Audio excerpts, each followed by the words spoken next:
जादुई घड़ी। नन्हा आशु थोड़ी देर पहले ही जागा था। वह कमरे से बाहर आया तभी उसने दादी को बाहर से आते देखा। दादी ने मुस्कुराते हुए कहा, अरे तू जाग गया है? आशु ने पूछा, दादी तुम सुबह सुबह कहाँ गई थी? दादी ने कहा, मैं रोज सुबह मंदिर जाती हूँ बेटा, ये ले प्रसाद। दादी ने उसके हथेली पर बताशे और मिश्री रख दी। आशु को बतासे चूसने में बहुत मजा आ रहा था। ये तो नई तरह की टॉफी है, उसने मन ही मन सोचा। उसके मन में ख्याल आया कि अगर वह दादी के साथ मंदिर जाए तब उसे और बताशे मिश्रित खाने को मिलेंगे। कुछ सोचते हुए उसने दादी से पूछा, दादी मुझे भी मंदिर ले चलोगी क्या? दादी ने और गौर से देखते हुए कहा, तुम सुबह तैयार हो जाओगे तो जरूर ले चलूंगी। दादी पूजा की थाली लिए पूजा घर की ओर बढ़ गई। दादी मेरी नींद सुबह कैसे खुलेगी बताओ ना? आशु ने दादी की साड़ी का पल्ला खींचते हुए पूछा। तुम रोज सुबह कैसे जाग जाती हो? दादी ने हंसकर पूछा। और बताशे मिश्री चाहिए क्या? आशु ने सिर हाँ में हिलाया। दादी ने उसके मुंह में बताशे डालकर कहा, मेरे तकिए में जादुई घड़ी है बेटा, वही मुझे सुबह सुबह जगा देती है। अगर तुम्हें सुबह जागना है तब रात में मुझसे वह तकिया ले लेना।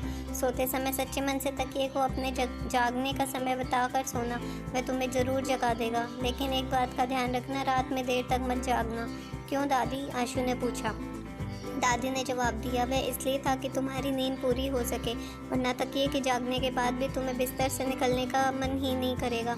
रात में वह दादी के पास पहुंचा। बड़े ध्यान से उसके बिस्तर पर रखे हुए तकिए को देखकर सोच रहा था, इनमें से कौन सा तकिया जादुई है? देखने में तो सब एक जैसे लग रहे हैं। तभी मम्मी ने पीछे से आकर पूछा, तुम यहाँ क्या कर रहे हो आशु? तुम्हारा प्रिय कार्टून कार्यक्रम टीवी पर आ रहा है। आशु ने जवाब दिया, नहीं मम्मी, आज देर रात तक टीवी नहीं देखूंगा, आज मुझे समय पर सोना है। मम्मी हैरानी से उसे देखते हुए बाहर चली गई। आशु ने दादी की ओर देखा। दादी ने एक छोटा तकिया उसकी ओर बढ़ाया और पूछा, तुमने खाना खा लिया ना? आशु ने खुशी से तकिए को बाहों में पकड़ लिया और चहकते हुए कहा, हाँ दादी, मैंने खाना खाकर ब्रश भी कर लिया है दादी। वह अपने कमरे में सोने चला गया। वह तकिए को बड़े प्यार से सवेरे जल्दी जागने को कहकर सो गया। अगले दिन सचमुच वह सवेरे सवेरे जागकर दादी के पास पहुंच गया। दोनों तैयार होकर मंदिर चले गए। मंदिर में एक बड़ा बरगद का पेड़ था। बरगद के लंबी लंबी जटाएं जमीन पर लटकी हुई थी। पेड़ पर ढेरों चिड़िया चहचहा रही। बगल में गंगा नदी बहती थी। आशु को ये सब देखने में बड़ा मजा आ रहा था। दादी नदी से लौटने में जल भरने सीढ़ियों से नीचे उतर आई। आशु बरगद की जटाओं को पकड़कर झूला झूलने लगा। दादी लोटे में जल लेकर मंदिर की ओर बढ़ गई। आशु दौड़कर दादी के पास पहुंचकर पूछा, दादी तुम मेरे लिए जल नहीं लाई क्या? दादी मुस्कुरा पड़ी। उन्होंने पूजा की डलिया से एक छोटा सा जल भरा लोटा निकालकर उसकी ओर बढ़ा दिया। वह दादी का अनुसरण करने लगा। पूजा के बाद दादी ने और ढेर सारे बताशे और मिश्री दी। आशु दादी के साथ रोज मंदिर जाने लगा। जादुई तकिया रोज उसे समय पर जगा देता था। आज मंदिर जाते समय दादी ने गौर किया कि आशु कुछ अनमना है। उन्होंने आशु से पूछा, आज के सोच में डूबे हो बेटा? आशु दादी की ओर देखते हुए बोल पड़ा, दादी अब तो मेरी छुट्टियां समाप्त हो रही हैं। घर जाकर मैं कैसे सुबह जल्दी उठूंगा? मेरे पास तो जादुई तकिया नहीं है।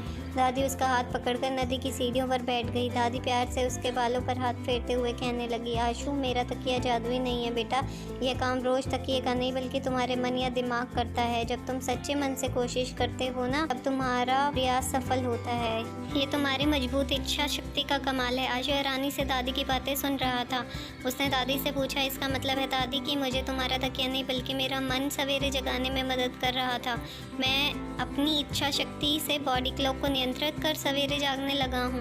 दादी ने हाँ में माथा हिलाया और कहा, आज रात तुम अपने मन में सवेरे जागने का निश्चय करके सोना, तकिए की मदद मत लेना। रात में सोते समय आशु ने वैसा ही किया जैसा दादी ने कहा था। सचमुच सवेरे वह सही समय पर जाग गया। आज आशु बहुत खुश था। उसने अपने मन के जादुई घड़ी को पहचान लिया था। अगर आपको वीडियो अच्छी लगी हो तो वीडियो को लाइक करें, मेरे चैनल को सब्सक्राइब करें। Thank you.